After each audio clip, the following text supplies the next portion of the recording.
Hello friends, welcome to Gargi classes. आज date है 12 सितंबर 2020 और द इंडियन एक्सप्रेस के एडिटोरियल में अपन देख लेते हैं कौन कौन से इंपॉर्टेंट आर्टिकल्स आज अपन डिस्कस करने वाले हैं।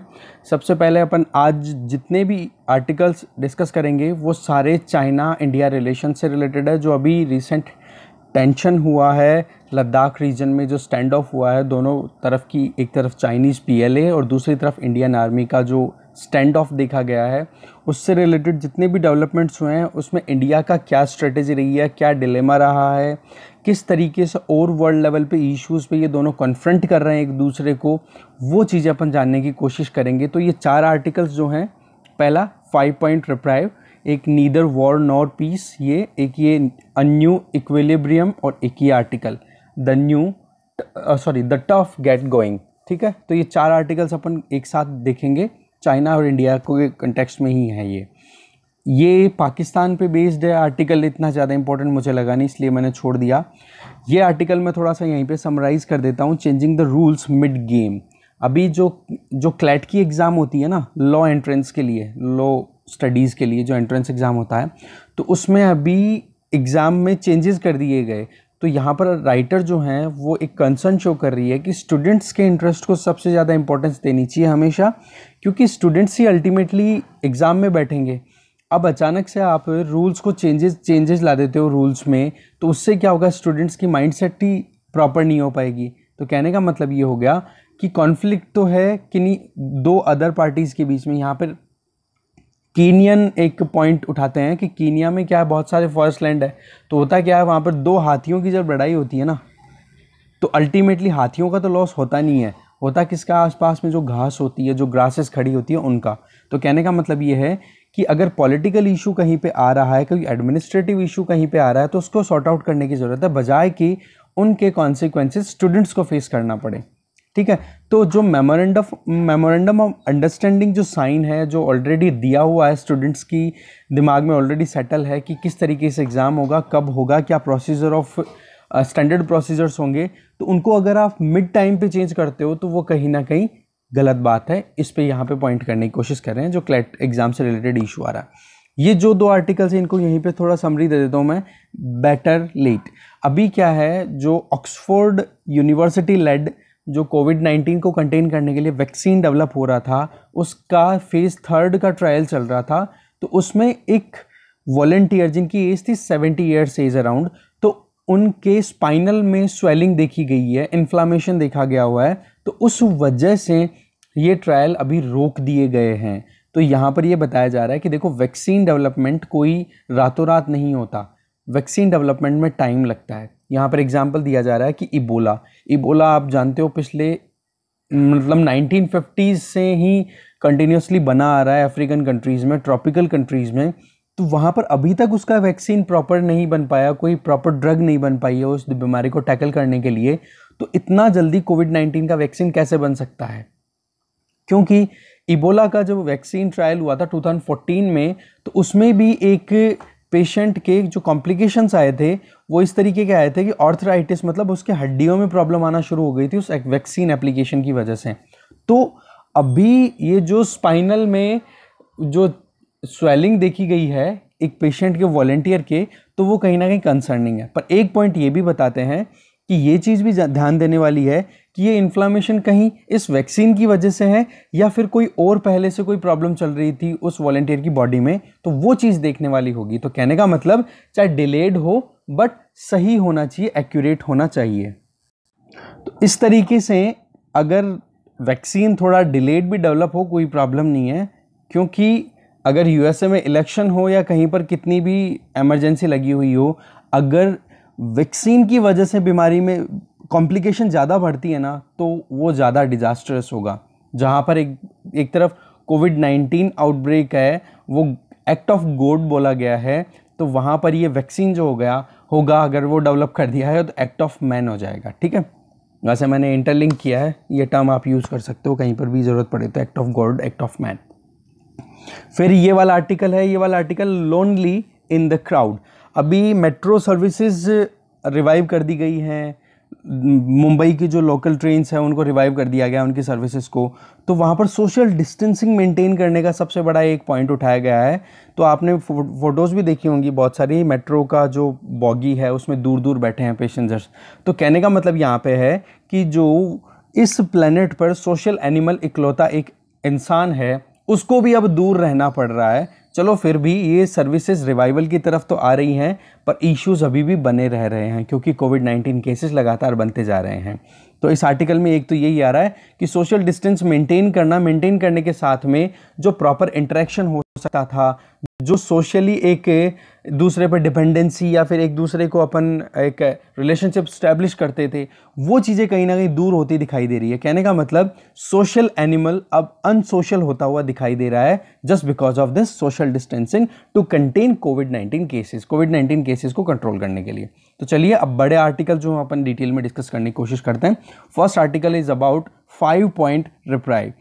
5 पॉइंट फ्रेमवर्क इमर्ज होके आया है जो कि बिल्कुल क्लियर, फ्रैंक है और कंस्ट्रक्टिव है।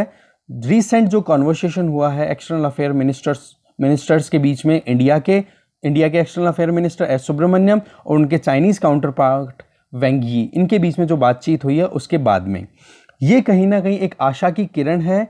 और ज़्यादा भी नहीं तो कम से कम आने वाले कुछ टाइम के लिए तो मिलिट्री क्राइसिस जो अभी लद्दाख फ्रंटियर पे चल रहा है उसको डिफ्यूज़ करने के लिए अपने आप में एक सब्सटेंसिव, एक स्ट्रॉन्ग, एक क्लियर स्टेप दिखाई दे सकता है, दिया जा रहा है। दिल्ली को हमेशा से एक चीज़ ध्यान रखने की ज़रूरत है कि हमेशा बीजिंग ने जितनी बार भी प्रोमिसेस किए हैं, जितना भी ट्रस्ट दिल्ली ने बीजिंग पे किया है, उसको बीजिंग ने हमेशा से शेक किया है। शेक का मतलब हमेशा से ट्रस्ट को तोड़ा है। तो जो पीएलए का एग्रेशन जो है वो चाहे अप्रैल मई की बात कर लो, ये भी उसी सीरीज में एक बात है।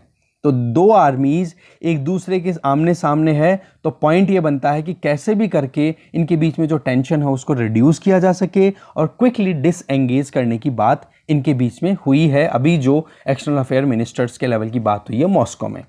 बट एक स्केप्टिक्स बनी रहती है हमेशा से कि जब एक बात फाइनल हो चुकी थी मई जून में कि भाई बीजिंग और इंडिया की जो आर्मी है, मतलब पीएलए और इंडियन आर्मी जो है वो विड्रॉ करेंगी सदर्न बैंक से, वहां पर बीजिंग ने वापस से अपने प्रॉमिस को तोड़ा। ठीक है, तो इस वजह से ट्रस्ट वर्दी नहीं रह जाता है बीजिंग। एक तो ये ध्यान देने वाली बात है। दूसरी तरफ मल्टी लेवल कॉन्वर्सेशन चल रहे थे, टेलीफोनिक कॉन्वर्सेशन हो रहे थे, फॉरेन मिनिस्टर्स के बीच में बातचीत भी हुई है। ये तो फेस टू फेस तो अब हुई, बाकी टेलीफोन्स पे भी बात हुई है। स्पेशल रिप्रेजेंटेटिव जो कि बॉर्डर के लिए नेगोशिएशन के लिए स्टैब्लिश किए गए थे, उनके बीच में बात चल रही थी। सीनियर डिप्लोमेट्स के बीच में, मिलिट्री कमांडर्स के बीच में, सबके बीच में बात चल रही थी। पर चाइना हमेशा से क्या करता रहा है, केवल एक चीज़, पहले तो प्रॉमिस करो और उन प्रॉमिसेस को तोड़ दो। ठीक है, तो अभी जो ये कंटेक्स्ट है बातचीत का, अभी जयशंकर और वैंग के बीच में, ये कहीं ना कहीं डिफरेंट आउटकम के साथ में आता है और कंटेक्स्ट भी थोड़ा डिफरेंट है। कुछ महीने पहले जब क्राइसिस की अगर बात करें तो चाइना कहीं ना कहीं इस चीज़ को लेकर के दिमाग में चल रहा था कि इंडिया जो है, इंडिया के पास में दूसरा कोई ऑप्शन नहीं है, बजाय के जो अभी हमने आगे ग्राउंड ग्रास्प कर लिया है, इंडिया की टेरिटरी हमने एक्वायर कर ली है, या हमने एग्रेशन जो दिखाया वो इंडिया एक्सेप्ट कर लेगा क्योंकि इंडिया इन्फीरियर है हमारे अगेंस्ट में। ठीक है, इन्फीरियर मतलब कमजोर है। तो उस परिस्थिति का मानना था पहले चाइना का। अब इसी वजह से जो बीजिंग का जो कॉन्फिडेंस है इस चीज़ को लेकर के, इंडिया थोड़ा सा कमज़ोर है हमारे कंपैरिजन में, तो वो चीज़ हमें दिखाई देती है कि चाइना ने अपने खुद की फोर्सेस को पीछे लेने से मना कर दिया और डिप्लोमेटिक जितनी भी बातें हो रही थी, जो मिलिट्री एग्रेशन जो दिखाया गया, टेरिटोरियल गेन था या फिर जो भी एग्रेशन दिखाया, उसे पीछे हटने से मना कर रहा था चाइना लगातार। और दूसरी तरफ इंडिया देखें तो पहली तरफ तो चाइना का ये था पहले स्टैंड। अब हुआ क्या, अब की बार इंडिया ने जो अपनी रिपीटेड डिमांड रखी कि भाई रीस्टोर करो जो स्टेटस क्यो एंड था, कहने का मतलब अप्रैल से पहले जो सिचुएशन थी, जिस जगह पे आपकी आर्मी थी, जिस जगह पे हमारी आर्मी थी, वहां पर ही हमें रीस्टोर करना पड़ेगा। तो उसको कहीं ना कहीं चाइना ने अंडरएस्टिमेट करता रहा और लगातार बढ़ता रहा।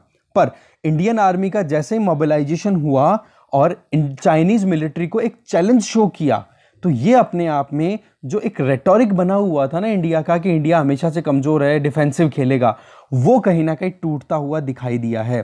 तो ये एक अपने आप में एक अलग कंटेक्स्ट क्रिएट कर देता है दोनों एक्सटर्नल अफेयर मिनिस्टर्स के बीच की मीटिंग का, ठीक है। तो फ्रंटियर्स पे एक साथ आमने सामने आना, दूसरा इकोनॉमिक मेजर्स लेना चाइना के अगेंस्ट में, चाहे वो एफडीआई से रिलेटेड हो चाहे एप्लीकेशन बेस्ड हो, तो वहां पर भी इंडिया ने अपनी विल दिखाई है कि भाई अब हम कॉन्फ्लिक्ट से नहीं डरेंगे, हम हमारा मिलिट्री कैपेबिलिटीज को बहुत एनफ कर चुके हैं। और इसी बात को लेकर के आज बीजिंग कहीं ना कहीं कन्विंस्ड है, कहीं ना कहीं इस बात से मानने को मजबूर हो गया है कि अब चाइना और इंडिया का जो अपने अभी तक जो ट्रेडिशनली चाइना ने टैकल किया इंडिया को, वो तरीका अब सही नहीं है। अब करंट क्राइसिस को अगर वाकई में हैंडल करना है तो उसके लिए नई अप्रोच बनानी पड़ेगी। ये कहीं ना कहीं एक नई चीज़ निकल के आती है अभी जो इंडिया ने एक कॉन्फिडेंस दिखाया अपनी कैपेबिलिटीज़ में। ये बात सही है कि चाइना में पॉलिटिकल टोन जो है वो कहीं ना कहीं इस पूरे इशू को, इस क्राइसिस को डाउन करने के लिए है, तो वो वेलकमिंग है। पर हमें ध्यान रखने की ज़रूरत है कि ये जो डिफरेंस है ना, ये लगातार बनता रहेगा और आने वाले टाइम पे और कॉम्प्लिकेट होने के चांसेस हैं। जैसे जैसे मिलिट्री डिसएंगेजमेंट होगा, डी-एस्केलेशन होगा, उसी तरीके से अदर कॉम्प्लेक्सिटीज़ में चाइना ध्यान देने की कोशिश करेगा, तो वहाँ पर अपने को ध्यान देने की ज़रूरत है। दूसरा, अगर जॉइंट स्टेटमेंट डिक्लेयर किया गया है जो जयशंकर और वैंग के द्वारा, वो अगर बेयर बोन्स है, कहने का मतलब केवल स्केलेटन ही है, कोई आउटलाइन नहीं है, कोई डिटेल डॉक्यूमेंट नहीं है कि क्या आगे का स्टैंडर्ड प्रोसीजर्स रहेंगे, वो अगर डिटेल आउट नहीं किए गए हैं तो वो कहीं ना कहीं आगे जाके प्रॉब्लम का कारण बनेगा। क्यों? दिल्ली और बीजिंग अपने हिसाब से अलग अलग एक्सप्लेनेशन देना शुरू कर देंगे, तो इस वजह से एक ये चैलेंज भी आगे बना रहता है। तो अभी इंडिया ने जो इंसिस्ट किया है कि भाई आप अपनी जो स्टेटस क्यो एन था, कहने का मतलब अप्रैल से पहले जहां पर आपकी आर्मी थी वहां पर आप चले जाओ, उस सिचुएशन को रीस्टोर कर लो, वहां पर कहीं ना कहीं एक सवाल उठता है कि चाइना ने अभी तक भी एक्सप्लिसिट का मतलब ओपनली ये चीज एक्सेप्ट नहीं की है कि हम रीस्टोर कर लेंगे, तो अभी भी कहीं ना कहीं क्वेश्चन मार्क बना हुआ है। एग्रीमेंट हुआ है, डी-एस्केलेशन के लिए बात हो गई, ऐसे तो पहले भी हुई थी बात, अभी रिसेंट 2-3 महीने पहले, बट डी-एस्केलेशन या फिर जो डिप्लॉयमेंट किया गया था चाइनीज जो पीपल्स लिबरेशन आर्मी है उसके द्वारा अपने खुद के जो सोल्जर्स थे उनको वापस नहीं लिया गया था, रिस्टोर नहीं किया गया था, ठीक है। तो वो डाउट अभी भी बना रहता है। बीजिंग क्या चाहता है कि बॉर्डर कॉन्फ्लिक्ट और बायलैटरल रिलेशनशिप को अलग अलग करो, सेपरेट हैं, जबकि दिल्ली ये कहता है कि भाई ये इंटरलिंक्ड हैं। ये भी एक कॉन्फ्रंटेशन या कॉन्ट्राडिक्शन, दोनों के बीच में गैप का कहीं ना कहीं कारण बनता है। तो मिलिट्री कमांडर्स ने डिप्लोमेटिक बहुत सारे ट्रायल किए हैं, तो अल्टीमेटली ये जो 5 पॉइंट कंसेंसस की बात हो रही है, जो प्रिंसिपल बेस्ड होना चाहिए, वो आने वाले टाइम पे ग्राउंड लेवल पे दिखे, ये बहुत ज़रूरी है। तो प्रॉब्लम जो है वो ये है कि किस तरीके से आगे कदम उठाए जाते हैं, क्या उनके कॉन्सिक्वेंसेज होंगे। दूसरा, दिल्ली को इस चीज़ के लिए तैयार रहना होगा कि बीजिंग जो अपने डिप्लोमेटिक वर्ड्स देता है वो वाकई में अपनी खुद की एक्शंस में कन्वर्ट करता है या नहीं, मतलब बोली हुई बात को, मतलब कथनी को करनी में कन्वर्ट करता है या नहीं, वो उस पर ध्यान देने की ज़रूरत है हमें, ठीक है। तो इस तरीके से पहला आर्टिकल कंप्लीट होता है। दूसरा आर्टिकल भी चाइना इंडिया से रिलेटेड ही है, नीदर वॉर नॉर पीस। अलग अलग पर्सपेक्टिव है चारों आर्टिकल्स में, आपको बहुत हद तक ये चीज़ें क्लियर हो जाएगी किस तरीके से सिचुएशन को टैकल किया जा सकता है, किस तरीके से चाइना इंडिया अपने इश्यूज़ को, अपने इंटरेस्ट को प्रोटेक्ट कर सकते हैं, मतलब इंडिया कैसे प्रोटेक्ट कर सकता है। ये आर्टिकल लिखा गया है प्रताप भानु मेहता के द्वारा। चाइना इंडिया के बीच में कंटिन्यूस स्टैंड ऑफ चल रहा है लद्दाख वाले रीजन में, और अभी मीटिंग भी हुई है, उसके बावजूद भी स्टैंड ऑफ हटा नहीं है। तो इंडिया का स्टैंड जो है वो ये है कि भाई चाइना ने हमारे टेरिटोरियल जो डिग्निटी है, सोवर्निटी है, उसको वायलेट किया है, और जो कि बॉर्डर से रिलेटेड जितने भी प्रोटोकॉल्स हैं उनको वायलेट करता हुआ दिखाई देता है। तो ये एक राइट सिग्नल सेंड किया गया है इंडिया के द्वारा, जिससे कि चाइना अब ज़्यादा आगे गुस्ताखी नहीं करेगा। चाइना की खुद की जो एम्बिशंस है वो कहीं ना कहीं डाउन होती हुई दिखाई देगी कि हाँ, हम इंडिया से कभी भी अपनी टेरिटरी या फिर इंडिया की टेरिटरी को ले सकते हैं, हड़प सकते हैं। तो इंडिया ने जो सिग्नल दिया ना मिलिट्री मोबिलाइजेशन मोबिलाइजेशन करके, और दूसरा जो अभी कंटिन्यूसली इकोनॉमिक जो एक तरीके से स्ट्राइक डाउन कर रहा है, चाहे एप्लीकेशन हो चाहे एफडीआई को लेकर के हो, तो ये एक अच्छा मैसेज है। पर अगर एक दूसरे की क्लेम्स को देखें इंडिया और चाइना की, और इससे थोड़ा दूर जाके अगर सोचें तो पॉइंट ये आता है कि स्ट्रक्चरल लॉजिक क्या है, ये जो सिचुएशन उभर के आई है इंडिया और चाइना के बीच में, मतलब है इसके पीछे क्या राज है जिसकी वजह से चाइना और इंडिया के बीच में ये सिचुएशन निकल के आई है, जो कि आने वाले टाइम पे प्रिकैरियस बनी रहेगी। प्रिकैरियस का मतलब अनसर्टेन, इनसिक्योर, ये बनी रहेगी। ठीक है, क्योंकि दोनों में से न तो दोनों वॉर चाहते हैं और ना दोनों के दोनों इस चीज में एबल हैं कि वो शांति स्थापित कर सके। तो कहने का मतलब ना तो लड़ाई कर रहे हैं ना शांति स्थापित कर पा रहे हैं। तो सबसे पहला पॉइंट आता है इश्यू ऑफ ट्रस्ट, दोनों के बीच में ट्रस्ट डेफिसिट।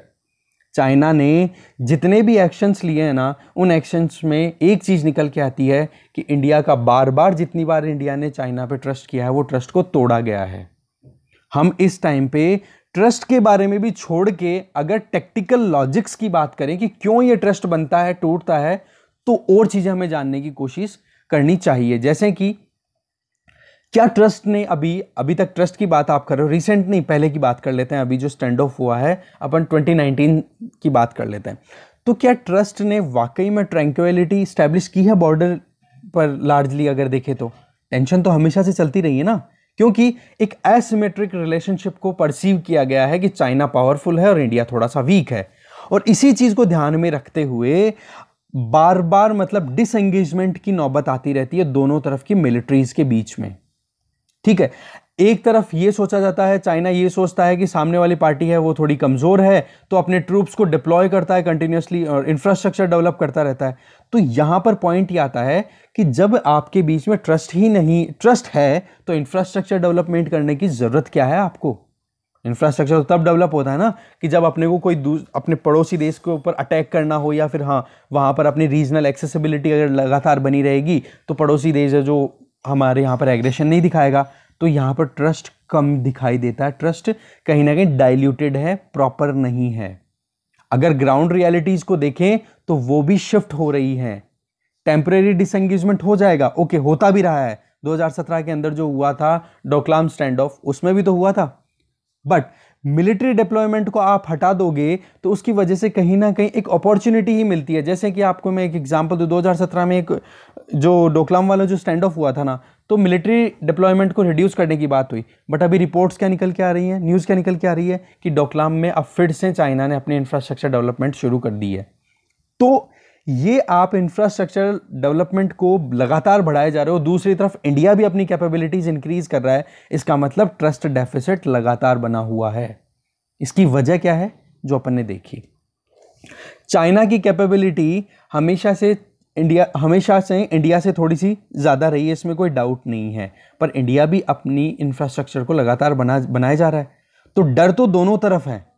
ठीक है, तो फैक्ट यहां पर यह आता है कि आज आर्मी के लेवल पे जो कॉन्फ्रंटेशन हो रही है, जहां पे एक तरफ पीएलए एक तरफ इंडियन आर्मी है, तो अप्रैल मई के टाइम पे भी फर्स्ट डिप्लॉयमेंट हुआ था। उस टाइम पर भी इंडिया ने एक तरीके से मिसरीड किया था कि ये जो डिप्लॉयमेंट है ये क्या चीज सोच के है। दूसरा तरफ जून जुलाई में डिसएंगेजमेंट की बात हो चुकी थी दोनों के बीच में, इंडिया और चाइना के जो स्टैब्लिश्ड नेगोशिएटर्स हैं उनके बीच में, कि भाई बॉर्डर इश्यूज पे आप बात करो। तो बात हो गई थी कि विड्रॉ कर लेंगे, उसके बावजूद चाइना ने विड्रॉ नहीं किया। और अब अगर देखें तो नियरली इम्पॉसिबल है कि फिर से ट्रस्ट मतलब रीगेन किया जा सके, रिबिल्ड किया जा सके, क्योंकि हैवियर डिप्लॉयमेंट हो चुका है एसेट्स का और लगातार बनता जा रहा है। और एक दूसरे की आर्मीज अगर आमने सामने रहती है तो रिस्क भी ज्यादा बनी रहती है। केवल एक ट्रिगर की जरूरत ही तो है, एक बुलेट एक की बंदूक से निकली नहीं कि फिर बाद में बैटल कन्वर्ट हो जाएगा। तो टेक्टिकल लॉजिक से भी अगर अपन थोड़ा आगे सोचें तो वो आता है पॉलिटिकल लॉजिक, जो कि अच्छे से काम करता हुआ दिखाई नहीं दे रहा है। वहीं पर भी मॉरल को अगर साइड में रखें तो पॉइंट ये आता है कि सेल्फ रीइंफोर्सिंग लॉजिक्स जो हैं कि किस बेसिस पे पॉलिटिकल विल काम करती है, तो वो अगर अपन समझे तो चाइना ने हमेशा से एक एग्रेसिव पोस्चर स्टैब्लिश करने की कोशिश की है। आज यूएसए का वर्ल्ड पॉलिटिक्स से विड्रॉ करना, डिस्ट्रैक्ट करना, तो चाइना के लिए एक अपॉर्चुनिटी बन गया है। तो चाइना ने इसको अपॉर्चुनिटी को ग्रैब भी किया है और अपने आप को असर्ट भी कर रहा है, अपनी डोमिनेंस बढ़ाने की भी कोशिश कर रहा है लगातार। ठीक है, तो फैक्ट ये है कि चाइना का मोटिव क्या है ये समझ में नहीं आ रहा, क्योंकि इंटरनेशनल लेवल पे स्पेस मिल रहा है, वॉर चाहता नहीं है, पीस स्टैब्लिश करना नहीं पा रहा। देखो यहाँ पर पाकिस्तान का फैक्टर आता है, ठीक है। चाइना क्या है, एशिया में खुद को डोमिनेंट पावर बनाना चाहता है, और एशिया में डोमिनेंट पावर बनाना चाहता है तो ये पाकिस्तान को तो यूज करता है इंडिया को कंटेन करने के लिए, और रशिया दूसरी तरफ है वो यूएसए को कंटेन करने के लिए चाइना का यूज करता है। बट चाइना जो है वो अपनी खुद की राइज अगर इंश्योर करना चाहता है तो रशिया भी इससे खुश नहीं है, तो रशिया जो है वो चाइना इंडिया से रिलेशनशिप रखता है जिससे कि चाइना को कंटेन किया जा सके। कहने का मतलब कॉम्प्लेक्सिटीज बनती जा रही है, और इस पूरे इशू में अगर यूएस से इस बाहर निकलता है तो चाइना ज़्यादा डोमिनेटिंग पावर बनती है। इंडिया इतना पावरफुल नहीं है कि चाइना को कंटेन कर सके, और रशिया की इकोनॉमी बहुत ज़्यादा कोलैप्स हुई है, तो इस वजह से कहीं ना कहीं चाइना को स्पेस मिल रहा है। तो पॉइंट ये निकल के आता है कि चाइना अल्टीमेटली चाहता क्या है ये बिल्कुल क्लियर नहीं है। इसकी वजह क्या है, डिप्लोमेटिक रिलेशन स्ट्रॉन्ग ना होना, कि हम हमारे दुश्मनों के बारे में अगर नहीं जाने, हमारे नेबर्स के बारे में नहीं जाने कि उनका मोटिव क्या है फ्यूचर, तो वो कहीं ना कहीं सवाल बनता रहता है। उसकी कमी, उसकी वजह क्या है, डिप्लोमेटिक रिलेशन। मतलब एक वही बात है कि आपके पड़ोसी के बारे में घर में क्या चल रहा है उसके बारे में आपको कैसे पता पड़ेगा, जब आप उनसे बातचीत करते रहोगे। बस वो पॉइंट आ रहा है।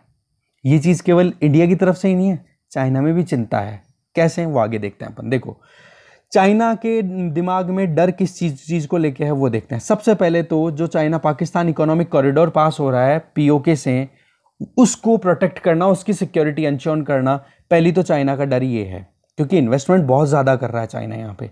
दूसरी तरफ तिब्बत वाला सिचुएशन जो कि 1950s के टाइम पे, जिसके बाद में 1962 वॉर हुआ था इंडिया चाइना के बीच में, वैसी ही सिचुएशन अभी बनती हुई दिखाई दे रही है।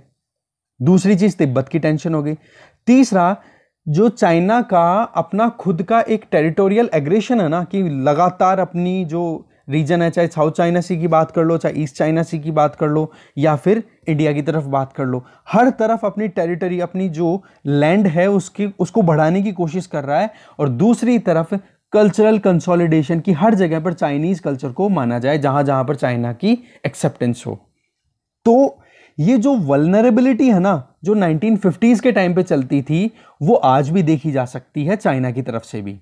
कैसे, एक और पॉइंट यहां पे आता है कि नेपाल और इंडिया का पहले 1950s के टाइम पे चाइना के दिमाग में डर रहता था कि कहीं ये दोनों मिलकर के तिब्बत वाले इशू पे चाइना को ओपोज ना कर दे, क्योंकि अमेरिका तो चाहता ही था कि कैसे भी करके चाइना को भी कंट्रोल करे, रशिया को भी कंट्रोल किया जाए, और इधर जो भी इश्यूज आए उनके अंदर अमेरिका अपने आप को असर्ट करे। तो इस तरीके से 1950s में जो तिब्बत इशू था उसमें चाइना अकेला था, तो सामने इंडिया नेपाल था, तो साथ में सपोर्ट मिलने के चांसेस थे अमेरिका के।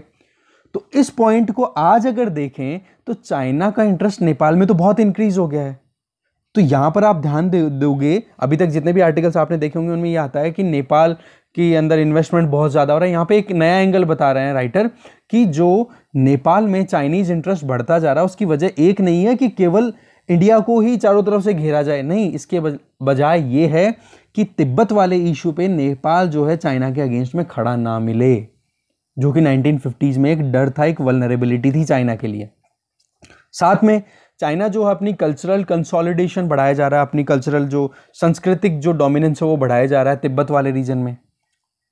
साथ में यूएस और चाइना के बीच में भी टेंशन लगातार बढ़ती जा रही है, और इंडिया की तरफ से भी रेजिस्टेंस लगातार मिल रहा है। तो चाइना के भी दिमाग में डर तो होगा ही ना, वो डर आता है बिल्कुल सेम।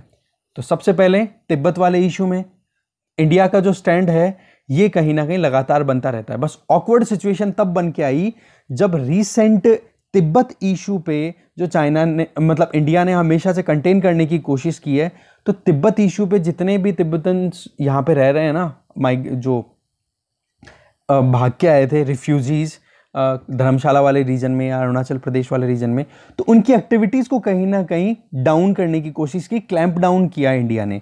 तो वो कहीं ना कहीं एक सवाल की बात आती है, जो कि प्रीवियसली जब से दलाई लामा और उनके साथ में उनके जो फॉलोअर्स आए इंडिया में कि भाई इंडिया में हमें पेट्रोनेज मिलेगी, सुरक्षा मिलेगी, और जिससे हम हमारे तिब्बत को फिर से फ्री करवा लेंगे चाइना से।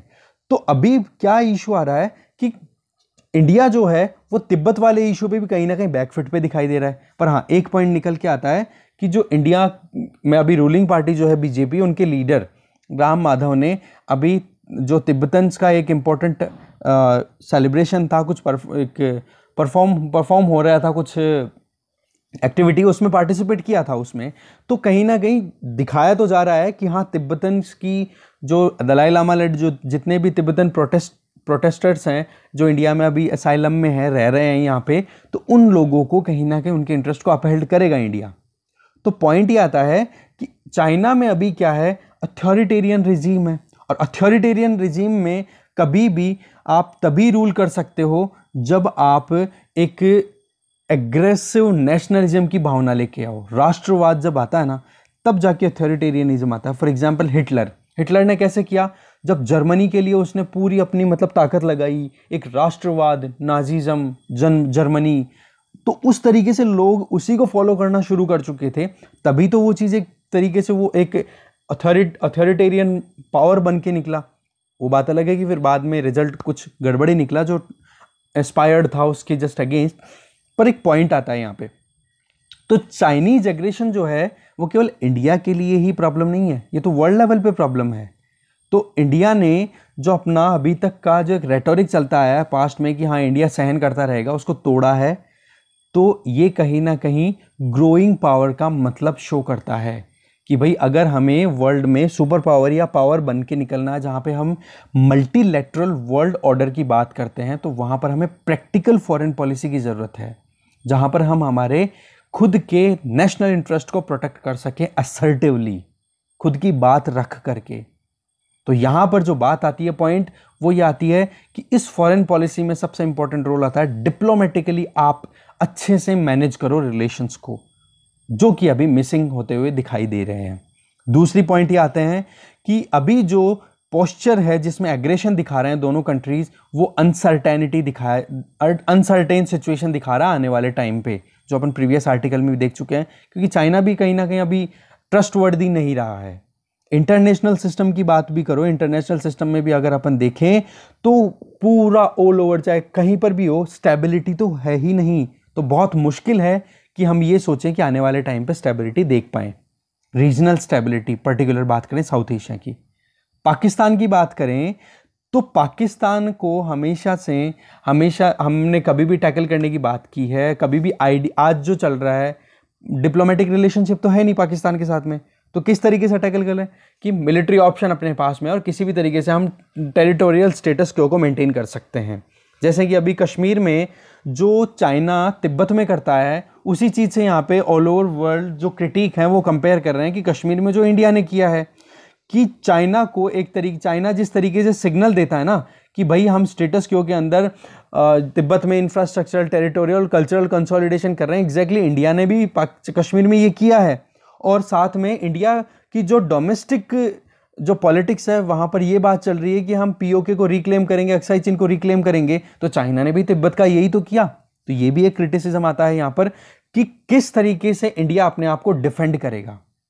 तो पॉइंट ये आता है कि अगर आप कुछ बोलते हो ना तो सोच समझ के बोलना चाहिए, ठीक है।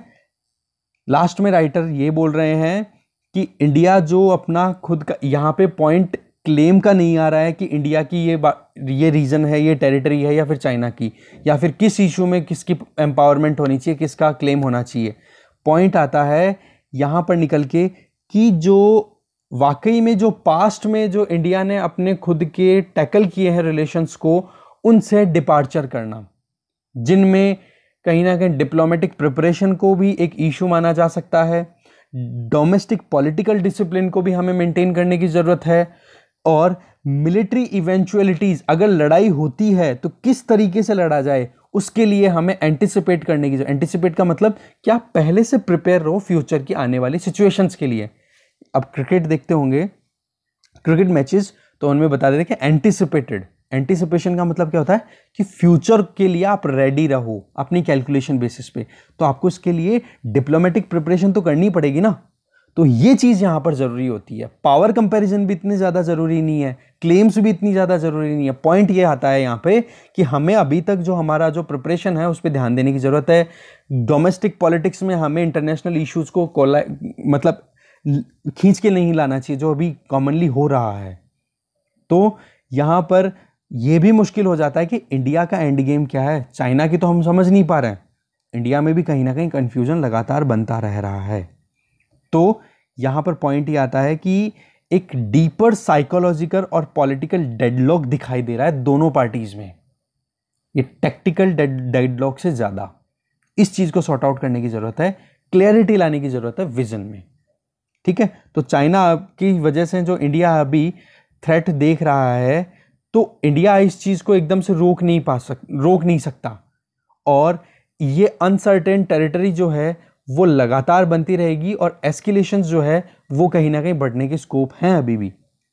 तो यहाँ पर ज़रूरत है एक पॉलिटिकल गाइडेंस की, एक स्टेट्समैनशिप की, दोनों तरफ चाइना और इंडिया में, जिससे कि दोनों तरफ एक एंटिसिपेटेड वे में काम किया जा सके। आज जहां पर इंडिया ने एक प्रीएम्प्टिव मेजर्स लेकर के चाइना को रोकने की, प्रीएम्प्टिव का मतलब कि हमें आइडिया था कि आप हमारे ऊपर अटैक करोगे, इसलिए हमने आपके ऊपर पहले अटैक कर दिया, इसको प्रीएम्प्टिव अप्रोच बोला जाता है। तो प्रीएम्प्टिव मेजर्स लेकर के फिर आप टैकल करो। तो यहां पर पॉइंट ये आ रहा है कि अगर इस तरीके से एक जो स्टेट्समैनशिप होनी चाहिए या फिर गाइडेंस होनी चाहिए प्रॉपर पॉलिटिकल, तो वो अगर मिसिंग होती है तो कॉन्फ्लिक्ट का रिस्क लगातार बना रहने का स्कोप है, ठीक है। नेक्स्ट आर्टिकल देखते हैं, द टफ गेट गोइंग। ये आर्टिकल लिखा गया है राम माधव के द्वारा।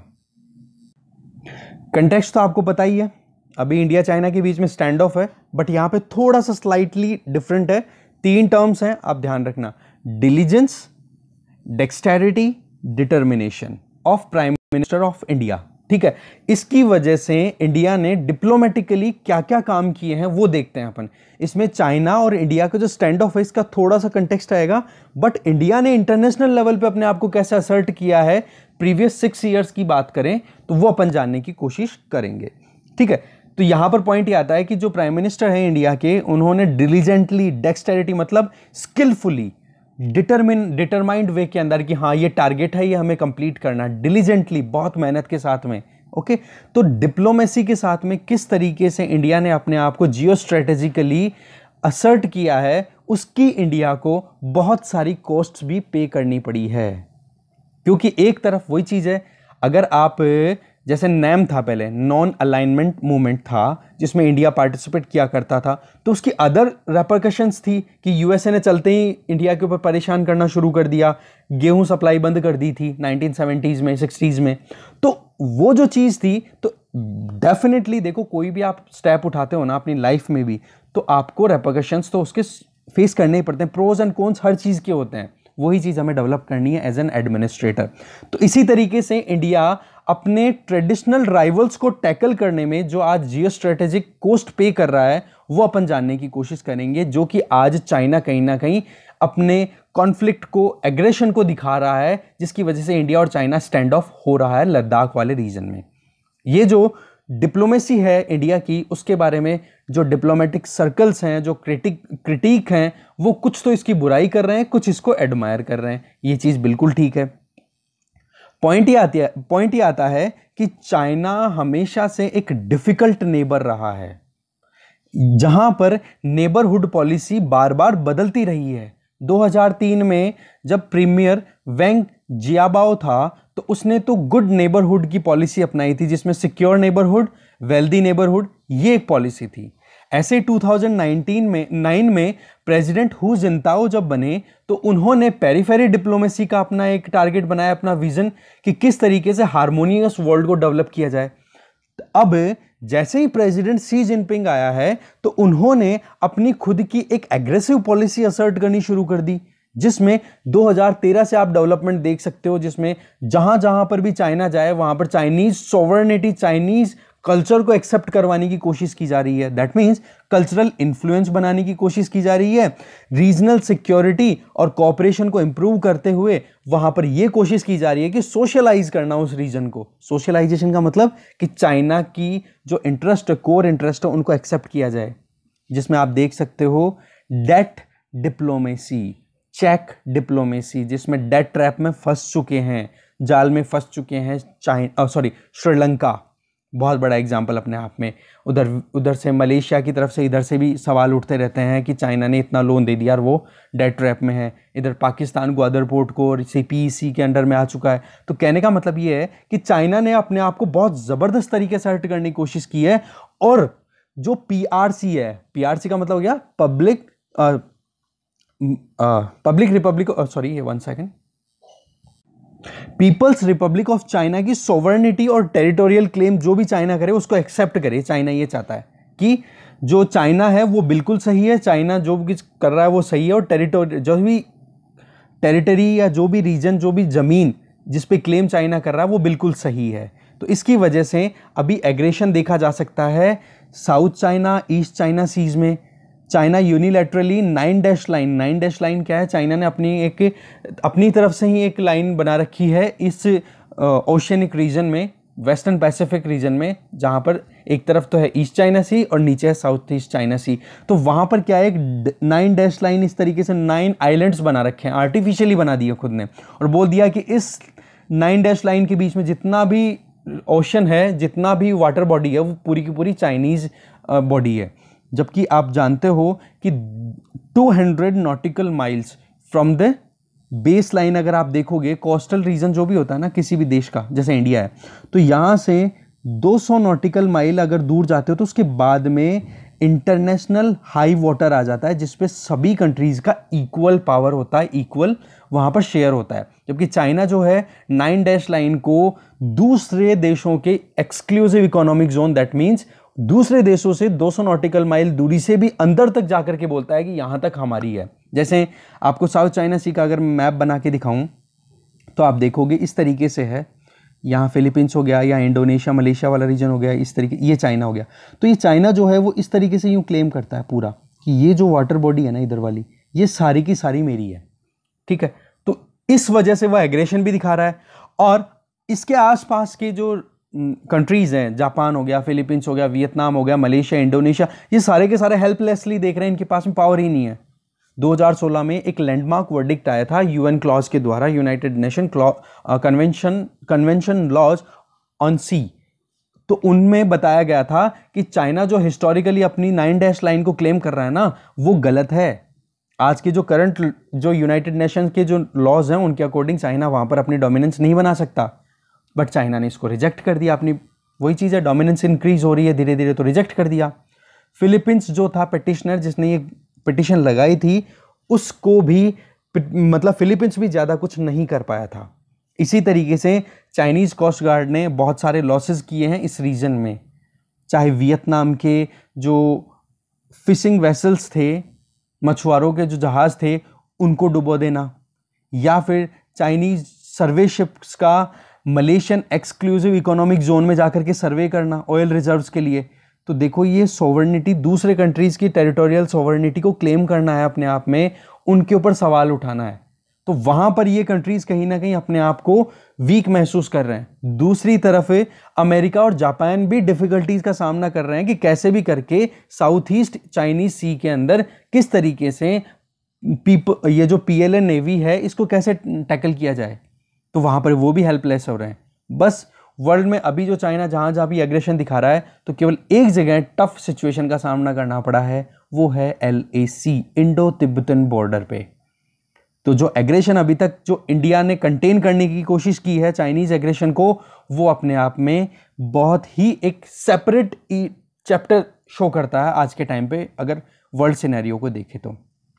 इंडिया ने डोकलाम में भी 2017 में इसी तरीके से अपना रिस्पांस दिया था, और सिमिलर रिस्पांस आज के टाइम पे लद्दाख में भी अपन देख सकते हैं, जहां पर प्रोएक्टिव डिप्लोमेसी के साथ में स्ट्रॉन्ग ग्राउंड पे काम किया गया है इंडियंस के द्वारा, जिसकी वजह से आज चाइना को प्रेशराइज फोर्स कर दिया गया है कि वो अपनी अप्रोच को ऑल्टर करे। नहीं, चाइना कहां मानने वाला है कि वो रिस्टोर करेगा पीस को, और इंडिया हमेशा से कोशिश करता रहा है कि कैसे भी शांति बनी रहे, अगर बॉर्डर इश्यूज की बात भी की जाए तो बॉर्डर्स में भी। इसी टाइम पे जो proactive diplomacy government of India की अभी चल रही है अरब वर्ल्ड में, वो भी देखने वाली है, जहां पर organisation of Islamic cooperation OIC है, वहां पर जो एंटी इंडिया रेटोरिक, मतलब जो अभी तक जो इंडिया के खिलाफ जो बातें होती थी, वो भी अब खत्म सी हो गई हैं, क्योंकि एक वर्चुअल स्प्लिट देखा जा रहा है वहां पे कि एक तो इंडिया के लिए पाकिस्तान हो गया, दूसरी पाकिस्तान के साथ में टर्की हो गया, मलेशिया हो गया। ये अपन ऑलरेडी जानते हैं कि इन ट्रायो ने क्या किया है अभी तीनों ने मिलकर के, ठीक है, अपने आप को इस्लामिक लीडरशिप में प्रमोट करना चाह रहे हैं कि अब अरब वर्ल्ड जो है, सऊदी अरब, यूएई, ये लोग जो हैं अब इस्लामिज्म के लिए सही नहीं है as leader, being a leader. तो इस चीज में आप एक वर्चुअल स्प्लिट देख सकते हो अरब्स के और नॉन अरब्स के बीच में। और नॉन अरब कौन से हो गए? 3 कंट्रीज अपन ने देखे। तो वहां पर आप देख सकते हो इंडिया ने डिप्लोमेटिकली कितना अच्छा रोल प्ले किया है। दूसरा आप देखोगे जियो स्ट्रेटेजिक कार्ड्स की बात करें तो वहां पर भी इंडिया ने बहुत इफेक्टिवली अपना रोल प्ले किया है। यूएन में, सिक्योरिटी काउंसिल में 2 ऐसे ओकेजन आए हैं पिछले 1 साल में जब कश्मीर इशू को पाकिस्तान की वजह से चाइना बार बार यूएनएससी में लेके आया है, 2 बार, और दोनों बार चाइना को मुक्की खानी पड़ी। तो ये एक अपने आप में किस तरीके से सिचुएशन को हैंडल किया जा सकता है, वो इंडिया की जो गवर्नमेंट ऑफ इंडिया अभी करंट चल रही है उनकी डिप्लोमेटिक जो रिलेशनशिप है उसको शो करता है। अभी रीसेंट एक इंसिडेंट्स बताते हैं कि चाइना फिर से डिस्कशन करने के लिए आ रहा था कश्मीर पे, तो चाइना को केवल एक ही फेवर मिला, वो था नाइजर का, बाकी सभी कंट्रीज ने डिक्लाइन कर दिया था। और यूएनएससी में अपन ने अभी जो मैंने वीकली करंट अफेयर डालता हूं ना मैं, उसमें मैंने एक चीज बताई थी 1267, ये कमेटी किससे रिलेटेड है? किसी भी ऑर्गेनाइजेशन को टेररिस्ट ग्रुप डिक्लेयर करने के लिए है, यूएनएससी की है, यूनाइटेड नेशन सिक्योरिटी काउंसिल की। तो इसकी मीटिंग हुई थी 1267 कमेटी की, तो उसमें चाइना और पाकिस्तान ने मिलके फिर से मतलब इंडिया के कुछ इनोसेंट इंडियंस को टेररिस्ट ग्रुप डिक्लेयर करने की कोशिश की, टेररिस्ट डिक्लेयर करने की कोशिश की। तो इंडिया की यहां पर प्रोएक्टिव डिप्लोमेसी फिर से आती है और इन सारे जितने भी जो इनके टारगेट्स थे दोनों के, चाइना और पाकिस्तान के, उनको ख़त्म करने में सक्सेसफुल होता है। यूएसए का सपोर्ट मिलता है, यूरोपियन नेशंस है, यूके, फ्रांस, इनका भी सपोर्ट मिलता है कि कैसे भी करके पाकिस्तान और चाइना का जो ये एक प्रोपेगेंडा चल रहा है, कैंपेन चल रहा है, उसको रोका जाए। तो इंडिया इसमें इस काम में अभी तक बहुत सक्सेसफुल रहा है। बट अभी नए चैलेंजेस आ रहे हैं, वो क्या कि टर्की जो है वो यूनाइटेड नेशन की चेयर पे बैठेगा। दूसरा, इकोसॉक जो है, जो कि इम्पोर्टेंट है, एक यूएन की बॉडी जिसका काम है सोशल और इकोनॉमिक अफेयर्स को देखना, वहाँ पर ऑलरेडी इलेक्टेड पाकिस्तान का प्रेसिडेंट बैठा है। तो अल्टीमेटली हो क्या रहा है कि जो नॉन अरब अलायंस है ना, मलेशिया एक तरफ, फिर टर्की और अब पाकिस्तान, इनका जो अलायंस है ये कहीं ना कहीं अब इंटरनेशनल जो इंपॉर्टेंट बॉडीज है यूएन वाली, वहाँ पर डोमिनेट करेगी। तो इन इश्यूज को हमें कहीं ना कहीं चेरिश करने की जरूरत है, टैकल करने की जरूरत है। अगर टर्की से हम बात करें तो हमारे टर्की से सीधे 1-to-1 रिलेशन तो अच्छे रहे, बट जब कश्मीर इशू आता है तो टर्की हमेशा पाकिस्तान का साइड देता हुआ दिखाई देता है। तो वो एक अपने आप में एक चैलेंज आने वाले टाइम पे इंडिया देखेगा। तो अभी क्या है, जो सऊदी अरब जो लीड करता है ओआईसी को, वहां उसमें जो कश्मीर इशू और इस्लामोफोबिया, मतलब इस्लाम को लेकर के एक तो डर कि भाई हम खत्म हो रहे हैं धीरे धीरे, एक थोड़ा असर्शन कि हमें इस्लाम को बढ़ाना है, तो इन दोनों इश्यूज पे कहीं ना कहीं सऊदी लेड जो ओआईसी है वो अब कहीं इन चीज़ों को ध्यान में नहीं ले रहा है या फिर उन पे बात नहीं कर रहा है। तो ये जो तीनों है ना, टर्की, पाकिस्तान, मलेशिया, ये कोशिश करेंगे इन इश्यूज़ को हाईलाइट करने की, इंटरनेशनल डिस्कोर्स में लेके आने की, डोमिनेट करने की। तो अब जो न्यूयॉर्क में यूएन का जो हेडक्वार्टर है वहाँ पर ये चीज़ टैकल करने की ज़रूरत है। तो इंडिया को ज़रूरत है कि अभी जो नई सिचुएशन बनने वाली है यूएन में, उसको टैकल कैसे किया जाए। यूएसए में तो इलेक्शन हो रहे हैं, तो यूएसए इतना इंटरेस्टेड नहीं होगा कि किसी भी तरीके से इंडिया का फेवर किया जाए या फिर इन इश्यूज़ को ध्यान दिया जाए, उनके खुद के लोकल इश्यूज ही है। तो हमें हमारे जो ट्रेडिशनल अलाइज है ना यूरोप से, उनसे उनसे हेल्प लेनी चाहिए। साथ में ऑस्ट्रेलिया, वियतनाम, जापान, ऐसे जो इंडो पैसिफिक नेबरहुड है ना, उनके साथ में हमें काम करना चाहिए जिससे कि इस नए चैलेंज को टैकल किया जा सके। ठीक है, चलिए नेक्स्ट आर्टिकल देखते हैं। ये लास्ट आर्टिकल आज का, अ न्यू इक्विलिब्रियम। ये आर्टिकल लिखा गया है अरुण साहनी के द्वारा। कंटेक्स्ट देखते हैं। अभी 2019 जो 29-30 अगस्त के टाइम पे जो इवेंट हुआ ना, इवेंट कौन सा, फिर से वही एग्रेशन दिखाना एक दूसरे की आर्मीज, वही पीएलए और एक दूसरी तरफ इंडियन आर्मी, दोनों के बीच में। तो इस टाइम पे इंडियन आर्मी ने जिस तरीके से जो रेजिलियंस डिस्प्ले की है ना, प्रीएम्प्टिंग का मतलब वही चीज़ कि चाइना अगर कुछ गड़बड़ करे उसके पहले ही हम हमारा काम कर दें। तो पेंगोंग शो जो लेक है उसके सदर्न जो शोर है, किनारा है सदर्न बैंक पे, वहां पर ये इवेंट, ये इंसिडेंट हुआ था। तो चाइना में क्या लगातार फ्रस्ट्रेशन बढ़ता जा रहा है, और अपन अगर देखें तो कोई पॉजिटिव आउटकम निकल ही नहीं रहा था जो मिलिट्री और डिप्लोमेटिक लेवल पे जो इंटरेक्शन हो रहा था, जो बातचीत हो रही थी उसका। तो इंडिया को इन सारी चीज़ों में अपने आप को कहीं ना कहीं वीक महसूस करने की ज़रूरत नहीं है। हम ऑपरेशनल रेडीनेस पे ध्यान दें तो सही रहेगा, चाहे कितनी ही आने वाले टाइम पे ठंड पड़ने वाली हो ऊंचाइयों पर। हमें ऑपरेशनल लॉजिस्टिक्स को प्रैक्टिकली तैयार करना पड़ेगा, प्रैग्मेटिक वे में हैंडल करने की ज़रूरत है।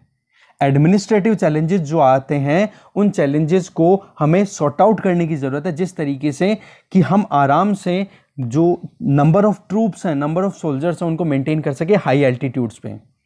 तो एक पॉलिटिकल डिप्लोमेटिक इनिशिएटिव की ज़रूरत है जो कि करंट स्टैंड ऑफ को रिजॉल्व कर ले बिना किसी कॉन्फ्लिक्ट की। ये तो हमारी प्रायोरिटी होनी ही चाहिए कि कैसे भी करके युद्ध को अवॉइड किया जाए, वॉर को अवॉइड किया जाए। बट हमें तैयार भी रहना चाहिए कि चाहे कैसी ही सिचुएशन आ जाए, वो डिस्ट्रस्ट वाली बात कि लड़ने की जरूरत पड़े तो हमें रेडी तो रहना ही पड़ेगा। तो अगर कॉन्फ्लिक्ट हो जाता है तो हमें यह ध्यान देने की जरूरत है कि लद्दाख वाले रीजन में ही कन्फाइंड और लोकलाइज्ड हो, क्योंकि हमें यह भी चिंता वाली बात है कि कहीं टू फ्रंट कॉन्फ्लिक्ट ना खुल जाए, क्योंकि दूसरी तरफ पाकिस्तान भी तो है, वो भी मौका देख सकता है। और रही सही में, आप देखते हो आजकल न्यूज़ रिपोर्ट्स आती हैं बहुत सारी कि चाइना ने नेवल शिप भेज दिया, बेचा है, अभी फाइटर जेट्स बेच रहा है। तो इस तरीके से इनके बीच में अलायंस भी तो है, तो वो दोनों तरफ से हमें टैकल करने की जरूरत है। पहली चीज, अवॉइड करो लड़ाई को। फिर भी अगर लड़ाई होती है तो लद्दाख वाले रीजन में लोकलाइज्ड रखो इसको। तीसरा, हमें टू फ्रंट कॉन्फ्लिक्ट को अवॉइड करने की जरूरत है। ये बात ठीक है कि अगर कोई भी मिलिट्री कॉन्फ्रंटेशन होता है तो वहां पर हमारी प्रिपरेशन हम उसके अकॉर्डिंग कर लेते हैं। पर होता क्या है, जब लड़ाई होना शुरू हो जाती है ना, और उस टाइम पे, आज के टाइम पे जो new warfare, new age warfare, जैसे न्यूक्लियर वेपन है या फिर कुछ भी है, तो उनमें और कन्वेंशनल वेपन्स में आप गैप नहीं कर सकते। जब लड़ाई हो ही जाती है तो होता क्या है कि एक ही तरीके की मिसाइल है जिसमें कन्वेंशनल वॉरहेड आप भेज रहे हो, कोई एक्सप्लोजिव भेज रहे हो धमाके करने के लिए, और दूसरी तरफ आप एक तरफ देखोगे, दूसरी तरफ आप देखोगे तो वहां पर यह आता है कि उन्हीं में न्यूक्लियर वेपन डाल करके चाइना जैसे कंट्रीज भेज दें, तो हमें पता कैसे पड़ेगा। अब ये बात ठीक है कि मेक इन इंडिया डिफेंस के लिए अभी प्रोसेस चल रहा है, तो उसको मैच्योर होने में भी टाइम लगेगा ना। तो हमें कोशिश ये करनी चाहिए कि हमारे पास में जो अवेलेबल मटेरियल है उसको हम वेल डायरेक्शनल वे में आर्म्ड फोर्सेस के लिए हम अवेल कराएं। गवर्नमेंट को, जो पॉलिटिकल लीडरशिप है, उनको ये चीज़ इंश्योर करने की ज़रूरत है।